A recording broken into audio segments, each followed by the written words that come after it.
Olá pessoal, tudo bem?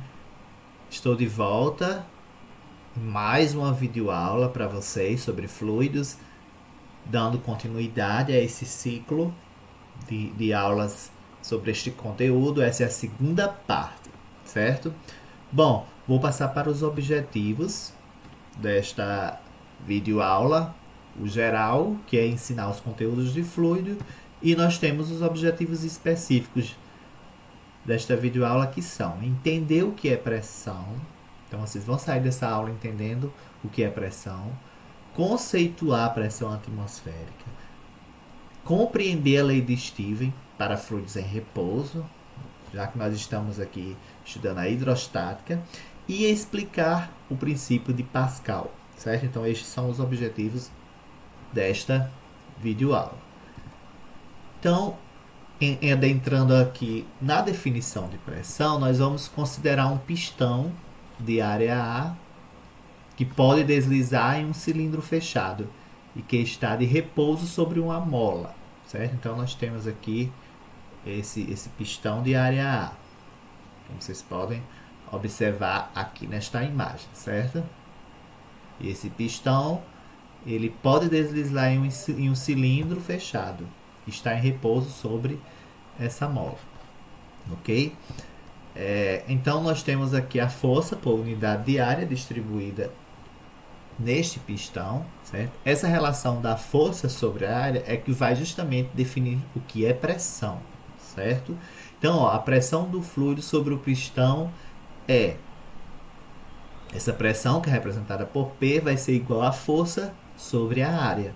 Lembrando que a unidade para a força no Sistema Internacional de Unidades, o famoso SI, é em Newton, e a área aí em metro quadrado, certo? Então, se vocês observarem nesta outra imagem, nós temos esse cilindro e tem um bloco, né, dentro dele, e veja que tem várias setinhas apontando sobre esse bloco, que representa justamente a pressão que está sendo exercida sobre esse bloco, certo? Essas setas azuis. Então, a pressão em um fluido é a força por unidade de área, certo? A unidade para pressão é Pascal, certo? É PA. No caso, 1 PA é igual a 1 Newton por metro quadrado, ok? No entanto, no Sistema Internacional de Unidades, o correto é Pascal, mas pode também ser representado por Newton por metro quadrado, porém no SI é Pascal. Então, a pressão ela é diretamente proporcional à força que está sendo aplicada, certo? Que é essa força que está sendo gerada pela interação entre os corpos, e ela é inversamente proporcional à área, ou seja, quanto maior for a área desse objeto, menor vai ser a pressão, ou vice-versa, tá bom? Então a pressão ela é diretamente proporcional à força que está sendo aplicada e inversamente proporcional à área. Então, se a pressão é variável sobre a área, nós temos aí um diferencial de força que vai ser igual a pressão vezes o diferencial de área. Beleza? Então a força ela é diretamente proporcional à pressão. Bom, em fluidos em repouso, as pressões encontradas por um mergulhador ou pelo montanhista, por exemplo, elas são chamadas de pressões hidrostáticas, pois são decorrentes de fluidos estáticos, de fluidos parados. No entanto, queremos encontrar a pressão hidrostática como função da profundidade ou altitude. Então, nós vamos chegar, certo, em como definir essa pressão em função da profundidade ou da altitude que objetos, corpos estejam, certo? E isso é justamente definido por uma lei. Essa pressão hidrostática em função da profundidade ou da altitude. Certo? Nós vamos chegar ainda, eu não vou adiantar que lei é essa, tá bom? Mas aí nós temos uma lei aqui para definir essa pressão hidrostática em função da profundidade ou da altitude. E aí eu lhes pergunto, o que é pressão atmosférica? Certo? A pressão atmosférica é a pressão exercida pela atmosfera terrestre, a pressão no fundo desse oceano, né, de ar que vivemos. Essa pressão varia com as condições de tempo e com a altitude. Certo? Então, essa pressão atmosférica a nível do mar é de 1 atm, que 1 atm é igual a 10 elevado a quinta Pascal. Tá bom? Então, essa é a definição de pressão, é a de pressão atmosférica, no caso. É a pressão exercida pela atmosfera terrestre, a pressão no fundo do mar desse oceano de ar que vivemos. Essa pressão ela vai variar com o tempo e com a altitude. Tá certo? Bem, que essa imagem ela ilustra, né, a situação de montanhistas, e a anterior é justamente de um mergulhador. Né? Em todas essas situações, as pressões elas estão variando em decorrência da profundidade ou da altitude. Bem, consideremos um tanque cheio de água, essa imagem aí, onde colocamos um cilindro circular de base reto nele. A água está em equilíbrio estático, ou seja, as forças se equilibram. E aí nós temos três forças atuando nesse sistema.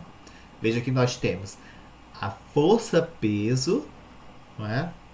Voltada para baixo. Nós temos a força F1 e nós temos aí a força F2. Então, a força F1, ela atua do topo da superfície do cilindro, né, no topo, e a força F2 na base da superfície do cilindro. Então, a força F1 no topo da superfície do cilindro e a força F2 na base da superfície do cilindro. Nós temos P, que representa justamente a força peso. E a força peso é o produto de quê? Da massa vezes a aceleração da gravidade. No caso aí, a força F2 ela vai ser igual ao quê? A força F1 mais P. Ok? Porque elas se equilibram, né? Já que elas estão em equilíbrio estático, certo? Então, se elas estão em equilíbrio estático, nós podemos estabelecer essa relação, que F2 é igual a F1 mais P. Né? Aí nós temos Y1 e Y2 que representam justamente a profundidade aí desse objeto. Portanto, olhe, nessa situação em que esses fluidos estão em equilíbrio, a força F2 é igual a F1 mais mg.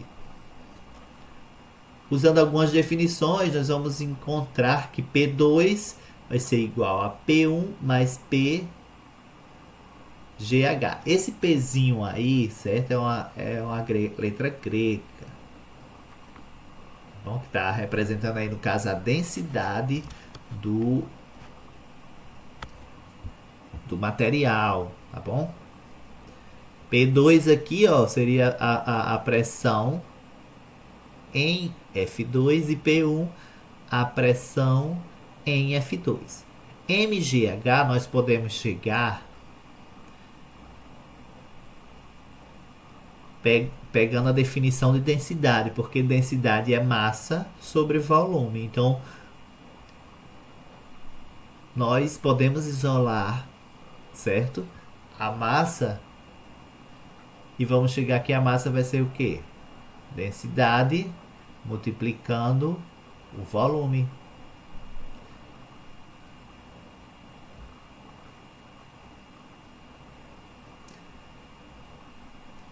Daí, olha, nós podemos justamente chegar nessa relação da densidade vezes a gravidade vezes a altura, certo?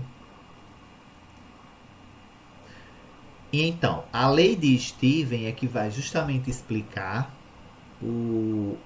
essa variação de pressão que ocorre devido à profundidade ou à altura. Certo? O que é que essa lei de Steven nos diz? Que a pressão depende da profundidade e não da dimensão horizontal do recipiente. Certo? Então, quanto maior a profundidade ou a altitude, maior vai ser justamente a pressão. Não é? maior vai ser a pressão. E aí nós vamos ficar que P, a pressão, seria uma pressão absoluta, vai ser igual a P0, que é a pressão atmosférica aplicada no líquido, mais ρGH. Esse rhozinho aí, que é essa letrinha grega, representa justamente a densidade do material, no caso do fluido aí. Nós estamos tratando de um fluido.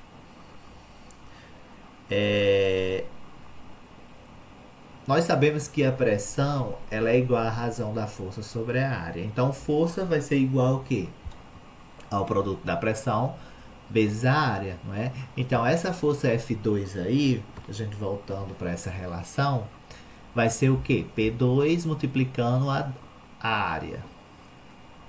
E P1 vai ser o quê? A força F1 multiplicando a área 1. E nós encontramos o quê? Que a massa ela é calculada pelo produto, né, da densidade vezes o volume. E volume é a relação entre três dimensões, né? A altura, largura e comprimento. No caso aí, esse volume pode ser a área vezes a altura, né? E aí a gente cortando a área, ficamos justamente com essa relação. P2 igual a P1 mais PGH, certo? Então, P é a pressão absoluta e consiste em duas contribuições aqui, ó. Pressão atmosférica aplicada no fluido e PGH, né, o Pzinho aí que é o ρ, pressão devida ao líquido acima do recipiente. É importante vocês saberem que a diferença entre pressão absoluta e pressão atmosférica é chamada de pressão nanométrica. Certo? Então, se eu perguntar para vocês o que é pressão nanométrica, essa pressão nanométrica é a diferença de pressão entre a pressão absoluta e a pressão atmosférica. Então, a pressão absoluta, que seria a pressão total em um fluido em repouso, seria igual ao quê? A pressão atmosférica mais a pressão hidrostática, né? Mais a pressão do líquido. Essa pressão hidrostática é a pressão do líquido. Então, basicamente, a pressão da lei de Stevens, né, essa pressão dos líquidos, ela depende exclusivamente da profundidade ou da altitude, tá bom? Então, quando a gente trata de rios ou lagos, ali vai estar se referindo à profundidade. Essa demonstraçãozinha para chegar nessa equação, depois eu posso fazer para vocês em um outro vídeo ou em momentos presenciais, certo? Ao vivo, que seriam os momentos síncronos. Bem, então nós temos este exemplo para vocês fazerem. Eu vou deixar como atividade, que diz o seguinte: um mergulhador novato, se exercitando em uma piscina com um cilindro, inspira de seu tanque ar suficiente para expandir completamente seus pulmões, antes de abandonar o cilindro a uma profundidade L e nadar até a superfície. Ele ignora as instruções e não exala ar durante a subida. Quando ele atinge a superfície, a diferença entre a pressão externa sobre ele e a pressão do ar em seus pulmões é de 9,3 kPa. De que profundidade ele partiu? Que risco ele correu? Okay? Então, esse exemplo 2 eu vou colocar como atividade para vocês responderem, certo? Aqui no Google Sala de Aula. Eu coloquei lá o exemplo 1 para vocês fazerem também, não é? Como atividade. E este exemplo 2 também será proposto lá para vocês responderem como atividade.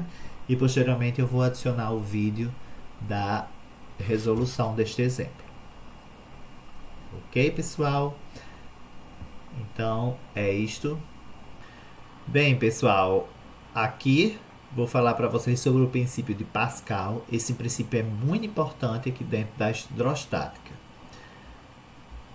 Pela lei de Stevens, o que é que nós vimos pela lei de Stevens lá, que definiu, né, a pressão em líquidos? A diferença de pressão entre dois pontos em um líquido homogêneo em equilíbrio ela é constante, dependendo apenas do desnível entre os pontos. Não foi o que nós vimos? Quanto maior a profundidade, maior é essa pressão dos líquidos. Portanto, se produzimos uma variação de pressão num ponto de um líquido em equilíbrio, essa variação se transmite a todo o líquido. Ou seja, todos os pontos sofrem a mesma variação de pressão. Então, aqui nós já adentramos basicamente dentro do princípio de Pascal. Até porque essa imagem aí da pasta de dente, se a gente pegar uma pasta de dente cheia, pressionarmos o fundo dessa pasta, né, vai sair a pasta de dente para colocar na escova. Mas o que acontece? Essa pressão que foi exercida, ela foi transmitida integralmente a todos os pontos desse material, tá certo? A imagem aí mostra também justamente isso, uma variação de pressão que vai ajudar aí essa pessoa a voltar, né, ao seu estado normal. Bem, então aqui a definição pelo princípio de Pascal, o que é que nos diz? Uma variação de pressão aplicada em um fluido incompressível é integralmente, essa palavra é muito importante, transmitido para toda a porção do fluido e para as paredes do recipiente, certo? Então, uma pequena variação de pressão em um fluido, em uma determinada região, ela vai se transmitir integralmente para todo esse fluido, seja líquido, seja gás, certo? Bom, a situação do elevador hidráulico é uma aplicação, porque veja, nós temos aqui a força de entrada, que é FE, certo? E essa é a distância DE. Então ocorreu esse deslocamento aqui desse pistão e nós temos a área E, que é essa área aqui menor, né? Então essa força de entrada gera justamente a variação de pressão, que ela vai sendo transmitida a todos os pontos aqui do fluido, certo? Vai gerar essa força aqui de saída, força FE. Nós temos também aqui uma área de saída, que é nesse pistão maior que vai elevar aqui o carro. E nós temos DE, que é justamente a distância aí que foi percorrida nesse desnível aqui. Então veja que eu posso ter aqui uma força pequena de entrada, porém essa força de entrada ela vai se multiplicar e vai chegar bem maior aqui na força de saída, tá bom? Então nós temos aqui, se essa variação de pressão é a mesma em todos os pontos, então a pressão de entrada PE é igual à pressão de saída. E a pressão, ela relaciona o que? Força sobre área. Então, nós temos a força de entrada sobre a área de entrada, que vai ser igual a força de saída sobre a área de saída. Alguns livros chamam essa força de entrada F1 e a força de saída F2. E a área A1 como AE, certo? Que é a área de entrada, e a área de saída como A2, certo? Então a área de entrada seria 1 e a área de saída é 2. Mas aí a gente vai utilizar aqui nesta aula a terminologia de entrada e de saída, tá bom? Então essa variação de pressão aplicada ela se transmitiu integralmente a todos os pontos aqui do fluido. Então a mesma pressão aqui que está entrando é a mesma que sai. O que vai estar variando vai ser o que? A força de entrada e a área de entrada. Mas a pressão ela é a mesma, certo? A variação de pressão de entrada é igual à variação de pressão de saída, ok?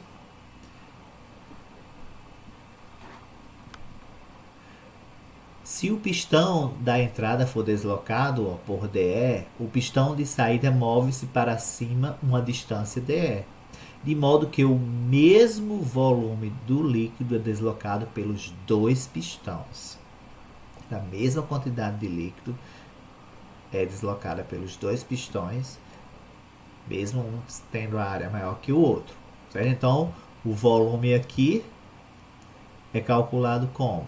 Pela a área de entrada multiplicando o deslocamento de entrada, que vai ser igual à área de saída multiplicando o deslocamento de saída, tendo em vista que esse volume é constante e o volume ele pode ser calculado pelo produto da área vezes o deslocamento, não é?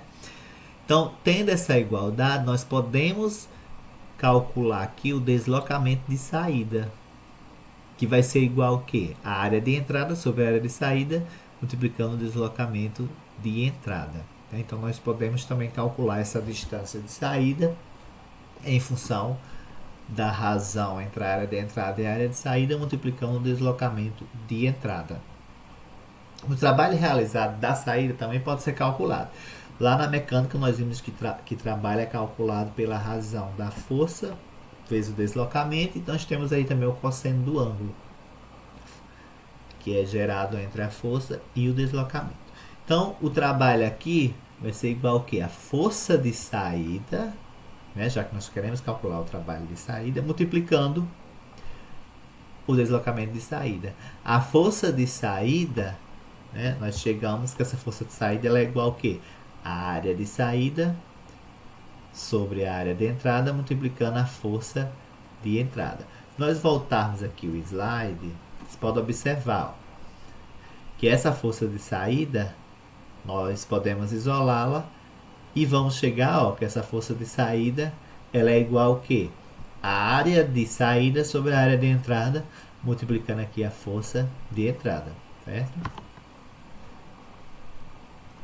Bem, retomando aqui o trabalho, fazendo as devidas substituições, o deslocamento de saída é igual a AE sobre AS vezes DE.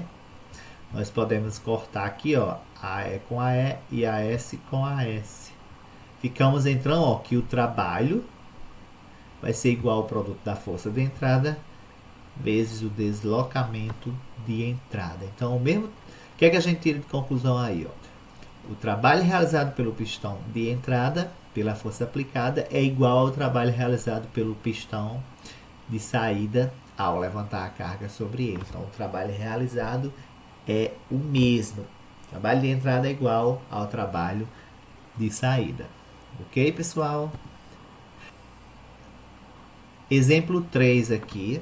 Esse exemplo é para vocês fazerem. Eu vou deixar lá nas atividades obrigatórias. Bem, vamos à leitura. Então, essa figurinha aí mostra, né, abaixo, o princípio de funcionamento de um elevador hidráulico, que é basicamente o que eu expliquei lá na questão. Né? Veja que nós temos F1 aí e F2. F1 é a força de entrada, F2 é a força de saída. A1 seria a área de entrada e A2 a área de saída. Só que a nomenclatura aí está sendo diferente. Então, formado por um sistema de vasos comunicantes contendo um fluido compreensível no seu interior. Considere que a aceleração da gravidade vale 10 metros por segundo ao quadrado, sabendo-se que as áreas das seções transversais dos pistões 1 e 2 são, respectivamente, A1 igual a 0,2 metros por segundo e A2 igual a 1 metro por segundo. O módulo da força F1 necessária para erguer peso equivalente de uma carga com massa igual a 100 kg será. Então, ele quer saber qual é o valor, né, da força aí necessária para erguer o peso equivalente de uma carga com massa igual a 100 kg. Ok? Bom, então fica para vocês fazerem essa questão. Bem, pessoal, estas são as referências desta videoaula, certo? E até o próximo encontro.